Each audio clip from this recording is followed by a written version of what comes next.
Hello, everyone, and welcome to Body Bags. I'm your reviewer for today. I'm Lonnie from Horror Heaven 77. If you get a chance, if you love horror and movies and stuff, check out my YouTube channel. I think you really like it. Anyway, enough of that. We'll go ahead and we'll get to today's episode. Okay, horror fans, here it is. It's October. It's a month we've all been waiting for. The month we go the entire year waiting for this month. It's October. Halloween is on its way. The night us horror fans love the most. So, yeah. So I think it's time to start looking at some, Halloween themed movies here. And this one I picked from 1986. This is Trick or Treat. Now, okay, first of all, don't be fooled, okay? If you've never seen this movie doesn't star Gene Simmons and Ozzy Osbourne. Kind of right off the bat, I figure if you don't know that already, if you watch the movie, you already know this.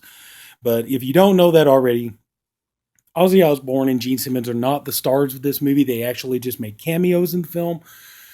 Gene Simmons does a cameo as a rock station DJ, and Ozzy Osbourne, funny, because this movie was made back in 1986, and that's pretty much when everybody thought of Ozzy Osbourne as like the reincarnation of Satan. They thought he was just the most evil person in the world, and he just had to be, just the most diabolical person you could ever come across. And to have him actually play a TV preacher, that was funny. I mean, this movie's got some good, funny, dark humor into it and stuff. But yeah, I gotta be honest with you though. I have a lot of friends who are horror fans. I have a lot of friends who are, into heavy metalheads, if you want to call them that. And the thing I think is really funny is like this movie doesn't seem to get a lot of leeway with them. Usually, whenever I talk to somebody or whenever I hear somebody talk about this movie, I usually always hear two things. One, fantastic motion picture soundtrack by Fastway. That's the number one thing I always hear most of the time. Number two, 80s cheese. And that seems to be like the two things I always hear about this movie. Okay, I can understand maybe why, like, some metalheads might not get into this because this movie, okay, I think I better tell you, if you don't know what the story's about, I probably should tell you what the movie's about first. So the story is about this young teenage kid, in high school. His name is Eddie Weinbauer, and he is, kind of like the outcast at school. He's like the metalhead. He's got like the gigantic, um, you know, vinyl record collection. He collects like every kind of heavy metal act band there is. He's got, like at the beginning of the movie, we see in his room, he's got, shelves and shelves of, records and, anybody who's like into anybody, especially nowadays, like younger generations and stuff, if you're into collecting vinyl records and stuff, this kid's, his record collection would make you cream your jeans if you saw it.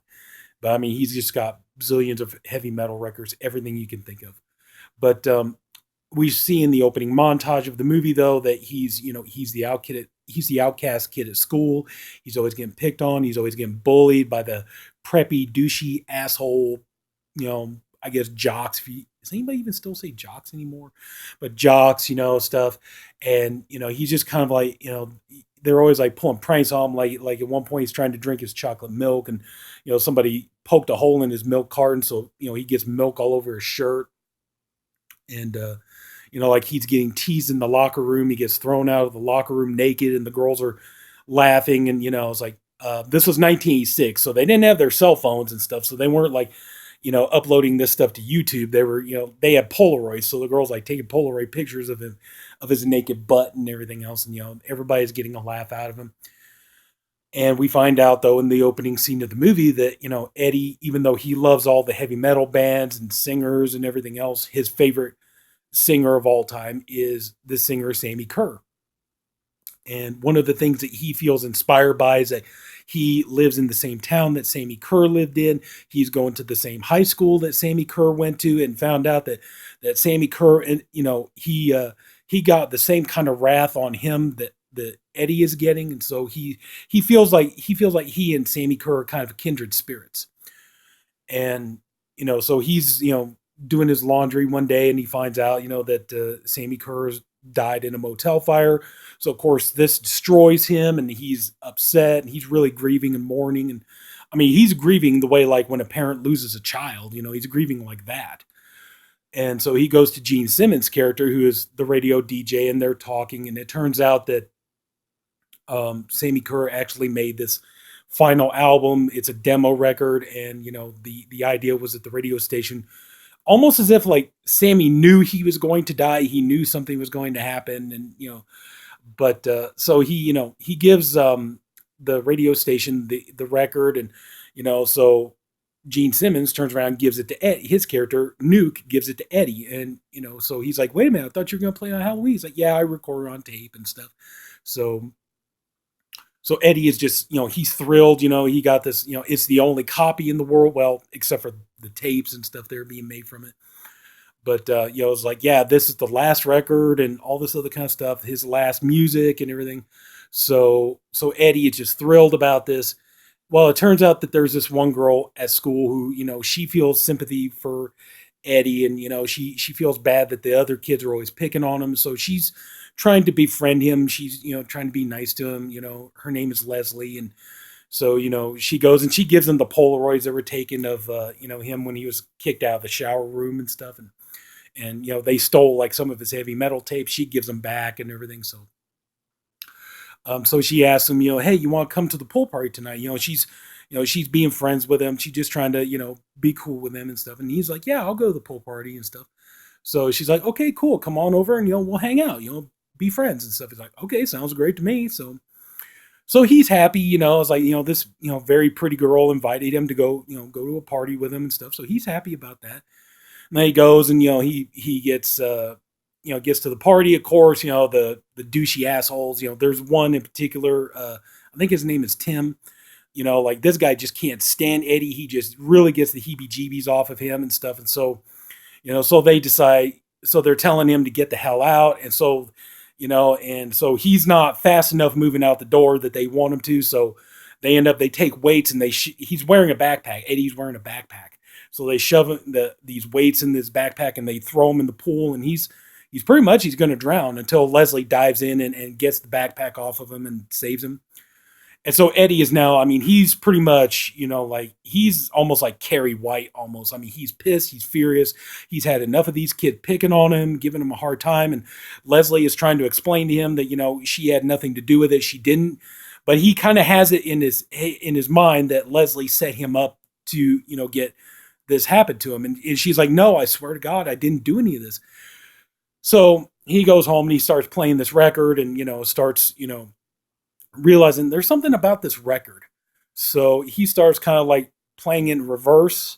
And then he starts hearing these messages, and then he finds out that basically that Sammy Kerr put these hidden messages into this record, and it's telling him how to get it's telling him how to get revenge on the kids that are doing him wrong, and then all kinds of weird things start to happen. I won't give too much away. I feel like I kind of already did, but and with Halloween approaching, and the whole idea is that on Halloween night, Sammy is going to be resurrected, and while Eddie is going to get revenge on the kids that did him wrong, Sammy wants to just basically be evil and get revenge on everybody. So then, but I think that's enough. I think that's saying enough. But anyway, like I was going to say a little while ago, I could understand why heavy metal fans probably are not into this kind of movie. Maybe it rubs them the wrong way, because I could see heavy metal fans being like, this movie is like the old fuddy-duddy, the movie equivalent of the old fuddy-duddy saying, oh my God, if you listen to that heavy metal music, it's going to rot your brain. It's going to make you do, dastardly evil things and all that kind of stuff. And if that was the case, I get that, because I kind of feel the same way like when I watch Scream, because to me, that's what Scream is like. Scream is like the movie version of the old sourpuss, oh boy, you watch them horror movies and stuff, boy, you're gonna just go crazy and you're gonna start killing people. So you watch that horror movies and stuff, it's gonna rot your brain. So I could maybe see if some heavy metal fans might feel that way about this movie, kind of almost giving the same message, about heavy metal music. So I could maybe see that, but overall, I do like this movie. I've watched this movie a number of times. I think it's fun. And, for the people that do boast the soundtrack is fantastic on this movie. It does have a great soundtrack. The Fastway soundtrack, awesome. awesome, awesome. It's like I had to. Oh man, I remember I was in at Hastings when they still had Hastings. I was in there one day. I saw the CD for like $4.99. Oh, shit, I had to have it, so I snagged that up. But anyway, though, I just don't understand what this movie. It seemed like this movie is pretty ambitious. Okay, first of all right, the movie's directed by Charles Martin Smith, well-known, TV movie actor who, he's always. I think pretty much movie fans are always going to remember him as Terry the Toad from, you know, um, American Graffiti. But wow, I mean, you got Mark Price. This movie did in the '80s, like what a lot of movies do today. You see horror movies that come out like a new, like you see an advertisement for a new horror movie comes out, and oh, here's this actor, this actress from this famous sitcom, and they're going to be the star of it. They did the same thing with this because Eddie's played by Mark Price, and in 1986, one of the biggest sitcoms out there was Family Ties, and Mark Price was on that show. He played the character Skippy. So they kind of did that, and this movie, well, this movie doesn't have much in gore, so if you're a gore fan, you're going to be disappointed. But the movie does have some really good practical special effects. You get some interesting ideas with this movie. Like the idea, this came out like a few years before Shocker, but the idea that he could be like transmitted through electrical currents, kind of like what happened with Horace Pinker in Shocker, but still, yeah, I mean, it definitely combines a lot of elements. It's got like it has that almost like occult, satanic feel of movies from like the '70s. It blends in with the, it kind of harkens back to, makes you think of movies like Evil Speak or Carrie or movies like that. But the special effects are really good. There's some really fun kind of action set pieces, like one part where Eddie and Lisa, they're trying to get to the station so that the radio station, because they want to try to see if they could stop the tape from being played. And then all of a sudden the car, goes crazy. It's possessed by Kurt and it starts driving by itself. So you got a lot of imagination in this movie, which I think is a real plus. And I don't know if this movie had an A movie budget or a B movie budget, but the movie does play like almost an A budget film. Like I said, it's ambitious. It's got a lot of, good practical special effects in this movie. You got kicking soundtrack. Some of the performances are a little uneven, but I mean, I'm not gonna lie, this movie does have some flaws to it because like you can see some flubs. Like as a matter of fact, there's like one scene in the movie where Eddie, he's sitting on the couch and he's talking to his mom. She's getting ready to, her and her boyfriend are getting ready to go to a Halloween party, and you see like he's sitting on the couch. You can see like the boom mic kind of dip into the shot, and stuff. So there's some flubs to it, but overall, I think this movie is fun. I mean, it's not super scary. It's not, I mean, if you're a gore hound, this movie's going to disappoint you. But I just honestly, I don't see why this movie doesn't get just a little bit more love. I feel like it's a little bit underrated in my opinion. I'm surprised like nobody, it seems like nobody, like back when they had Vestron collection, it's like they didn't decide they were going to try to put this out because, I think Lionsgate had the rights to this for a while. What about any of them? Kino Lorber or Scream Factory, Arrow, Synapse, Severin, somebody, you think somebody would have wanted to maybe get a decent version of this movie available. And I think that's kind of it too. I think this movie suffers from the fact it doesn't really have like a really great edition of it, so people could appreciate it more for what it is. I mean, for God's sake, you don't even have any decent pictures on the back here. I mean, look at that. You can see that's a behind the scenes photo of a makeup technician working on like a bust of Sammy Kerr. There's Gene Simmons there. There's a part where Sammy Kerr is, you know, he comes out of the TV, and there's this woman on TV, and she's talking about how heavy metal music is bad. So he reaches in, pulls her out of the TV, and all this stuff, and it turns into this kind of like wood log doll, whatever that's supposed to be.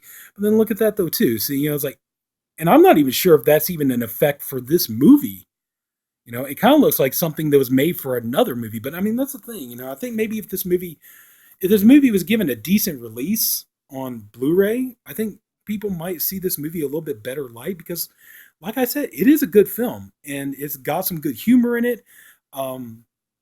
Mark Price, I think, for a guy who, that was the thing, when he was on, when he was on Family Ties, he was kind of a dorky, kind of funny guy. Always have funny lines and funny dialogue. In this, he plays it totally serious, but he's not bad. I mean, the man does have a presence to him. He does, he does carry a movie.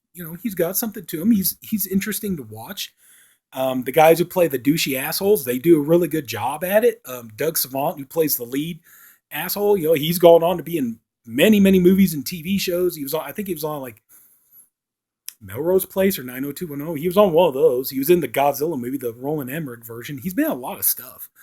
And, yeah, I mean, yeah, it would have been cooler if Ozzy Osbourne and Gene Simmons would have been in the movie longer.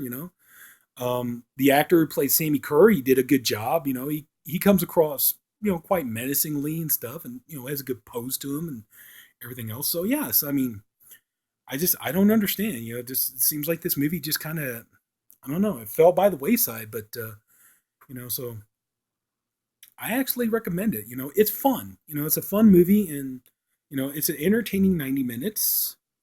So I say give it a shot, if you haven't seen it already, but, yeah. But I really do. I think, this movie kind of got the special edition treatment. I think people might see it in a little bit different light. Realize it's not the 80s schlock fest that people seem to remember it as. But anyway, so yeah, I think I've said pretty much all I want to say about it. But but like I said, yeah, if you're into heavy metal and stuff like that, if you think this movie's gonna, like take a dump or be preachy against heavy metal music, I think just take it with a grain of salt and just don't worry about it. Let it roll off your back. I mean, if you could sit there and watch Scream and let it roll off your back when they, you watch those horror movies, you're going to kill people, so I think if you can let that roll off your back, you can let this roll off your back. So anyway, that's just me. But yeah, I think that's pretty much it. So anyway, if anybody took the time to watch this video, I thank you for doing it. I appreciate you for doing it. I also hope you enjoyed this video, despite all my rambling. If you do, please like the video, and if you haven't already, please subscribe to the Body Bags channel. There's a different video every day. We have one reviewer doing a video a day. I'm the Saturday reviewer, but we got great guys, and they're all doing great stuff. Very fun, entertaining videos to watch, and very insightful, and help you. If you're starting a horror collection, we'll help you build it up, man. It's like we got stuff, man. We got suggestions we can give you. So. Anyway, so that's it. Take care, and I'll see you later.